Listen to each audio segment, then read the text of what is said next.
Hey guys, Monkey Man here. Let's talk about active job change. Right now, I'm utilizing the active job change.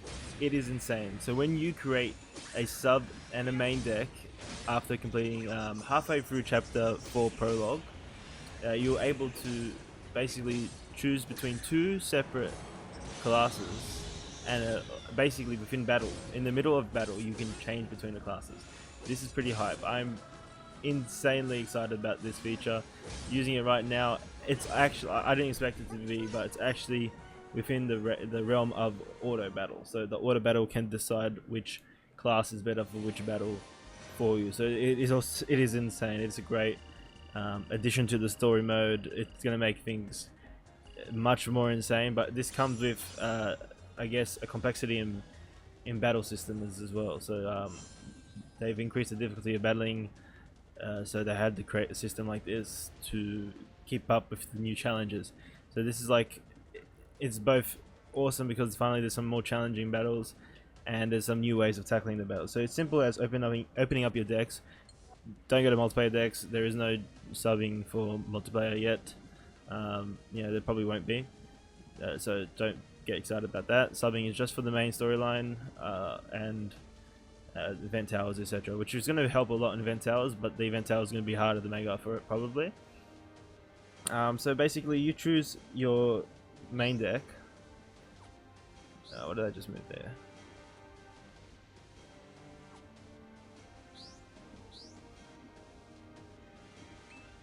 So you choose your main deck. Let's say I have a tanky fire type tank like this, right? And I wanted to easily switch it out between another type. You hit the main button up there, so you can switch between the two different job classes. You pick your second job class. Let's say you want it to be something a bit more faster at damage dealing, have access to earth, etc. Let's go with, I gotta delete all those out of my list. Let's go with just some earth technique, access to wind as well, 4 walls, maybe a stun to keep things alive.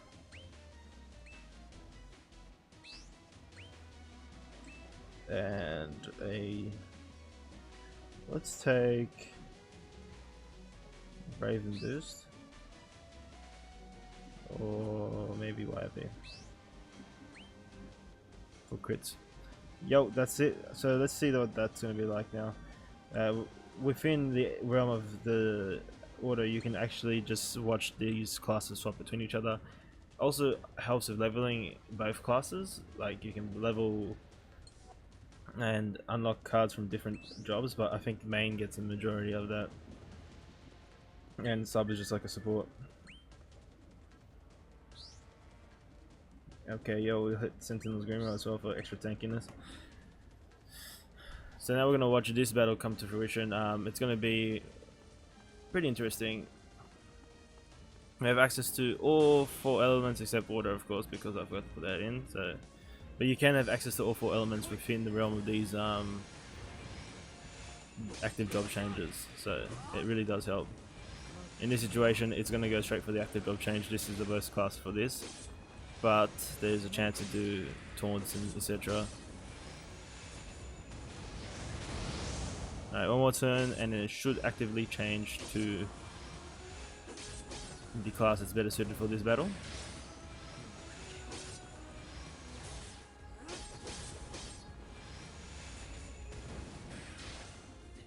Yo, it thinks that this is actually better suited for this battle, which it probably is, since it has access to orbs, but I don't think it's that good. I've always loved this class based on its tankiness.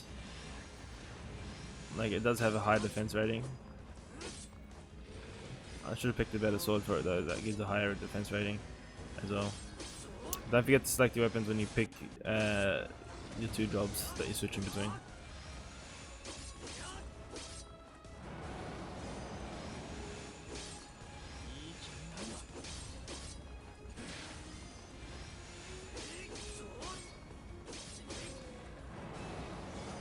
Done. Alright. Next battle has with it the orbs. Ooh, echo. So these are winds and earth orbs, so we obviously are going to get a change. There we go.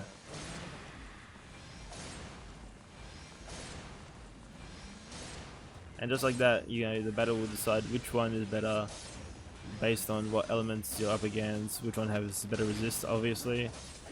So obviously the resist on this for wind is ultimately higher, and the earth damage on this is, you know, there's an earth enhance of an insane amount on the thief right now.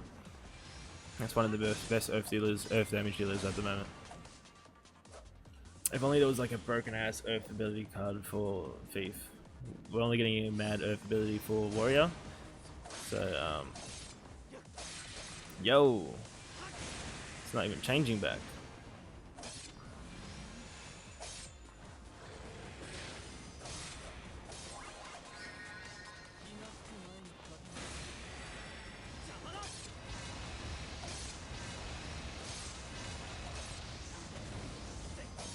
Hit him with that earth attack. Yes, break bar down. We got that YRP for crit. Yo, done. Now let's see what happens at the post screen. Very important stuff right now. As you get to the post screen, we do have only the main deck gaining the experience, which is fair enough since the sub is just meant to be a support icon. So if you wanted to train a weaker set of cards with a sub that's really broken, this would be the way to do it.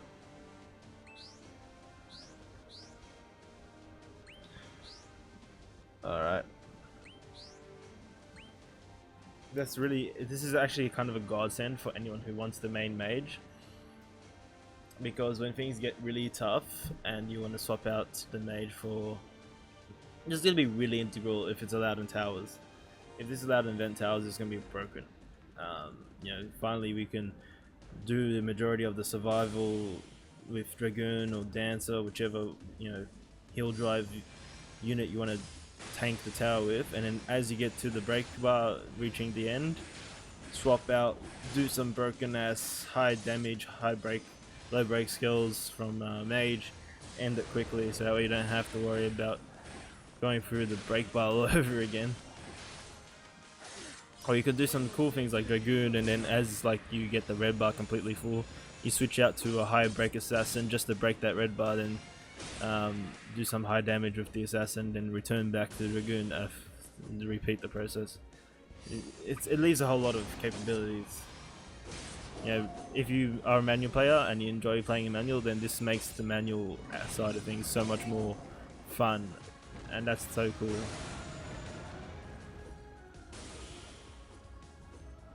It's just beautiful watching this happen right now. Staying here because the blue means that my fire Ares attacks are going to be more important than the mage's basic attacks. Because the mage right now is equipped with water focus attacks and wind focus attacks. You know, those prismatic orbs can probably transfer over to the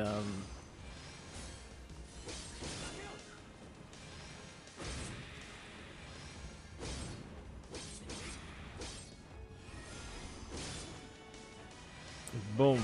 Alright, now we're up to the final battle. This is insane to watch, guys. Like seeing the power of wind, earth. Yo, this is gonna save Dragon Azor in this situation because the resist.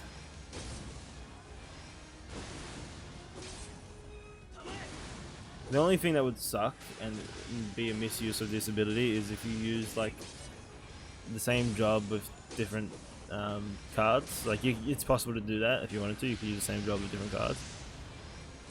But you know, you miss out on different resistances, and as the battles and the storyline gets harder, they're going to be tricking us with different battles where we'll probably see 4 different types of elements in the same battle, which means there's always going to be a chance that you might not get the resistance to a certain element unless you have active job change installed. Oh man,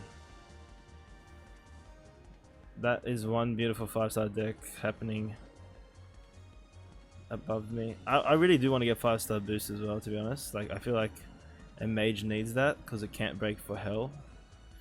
But I'm gonna try and add more break power to my weapon through the power of active weapon boosting. Um, if you haven't started boosting your weapon, now is the time, because it does bring a whole lot of possibilities. This is your boost. Now I'm doing the silly thing and trying to get my Hermit Cane up to 80%, 81% magic, which is like a buff from 75%, up 5% or 6% to be honest. And yeah, it takes forever though. It takes a day and a half each time, and it takes a whole lot of skill seeds. We're talking about 80,000 plus skill seeds. The way it works is the more the more lower the stats on that weapon for a certain thing that you're increasing, the lower it is, the less it costs. So this will only cost 1,400 water crystals, water skill seeds, sorry. Whereas if I tried to make the break power even higher, even though it's really massive, it would cost me 93,000 and take a day and a half. This is almost 2 days to be honest. So the best way to get straight to the next weapon modifier is to just do something like HP, because always for most weapons HP will be at 0 and it will cost nothing to increase the HP up to 100. And it's 100 extra HP for nothing, which is pretty good. So if you haven't already started doing that, that's a good thing to do. With the Hermit Cane, I just wanted to get right now 4% up in magic, which is going to be broken. I'm not putting up anymore. The rest is just going to be boost HP, so I can modify the weapon after it reaches six stat increases. You can modify the weapon, which would be great. At that point, you know, there's better mage weapons coming out in the future, so I don't want to invest too much of my skill seeds. But I have spare skill seeds, and I have not been able to roll for new jobs or new cards. I have a limited amount of summon tickets and badges. I am a free-to-play player, minus the time I bought Titus, in the hopes that, you know, they'd eventually give back access to limited time events to the gacha summons. But you know what? This is global version, so I'm not playing this version for the premium items or the collectibles, because it's just not, you know, it's not sensible, and it's not nice to my wallet to do it that way, because, you know, Japanese version, you can do all that stuff that you want to do, enjoy all the premium items and all that for the beautiful cost of $0. So that's what I did. I downloaded the Japanese version in HD on my computer, and I played it to got all the best premium items, best jobs, SS tier jobs. It's insane how lucky I was with my RNG on Japanese version, but I'm satisfied now. The premiumness inside me is satisfied. Now I'm going to stick to global just for the storyline, and you know what, that's still one of the better parts of the game, and I missed out a lot of that in the Japanese version because my Japanese isn't up to par. So this is the important part of global. Yeah, so if you haven't started doing the job boosting of weapons, now's the time to do that. You want to get those boosts up, and if you haven't, I actually can't remember if I have or haven't. I also need one more wind poo poo, so if I ever see that wind poo poo, I'm buying it. I don't care if it's cheap, if it's not cheap.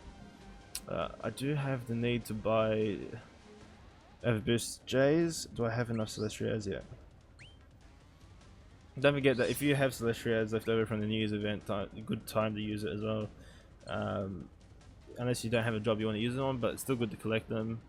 For me, though, I know what I'm about. I'm about that mage life now.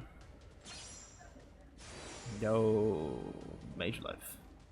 I actually don't mind changing the look of it. Why not?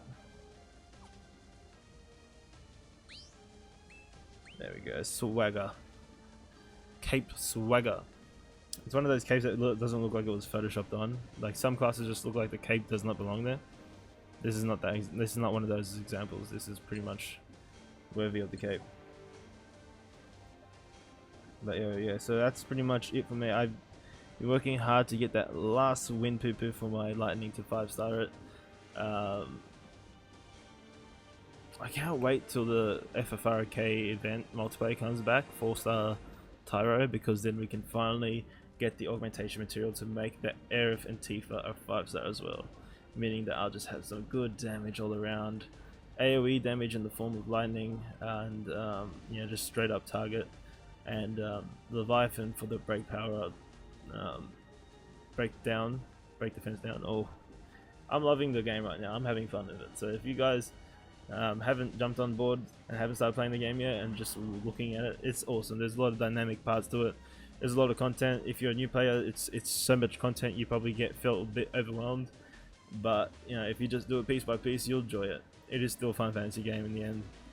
I just forget about all the premium items. They're not important. Alright guys, this has been Monkey Man, thank you for watching. If you like my video, please thumbs it up. If you want to see other videos from me, just subscribe to my channel. I'll keep posting videos. And I'll see you guys in the next video. Alright, see you later. Yeah,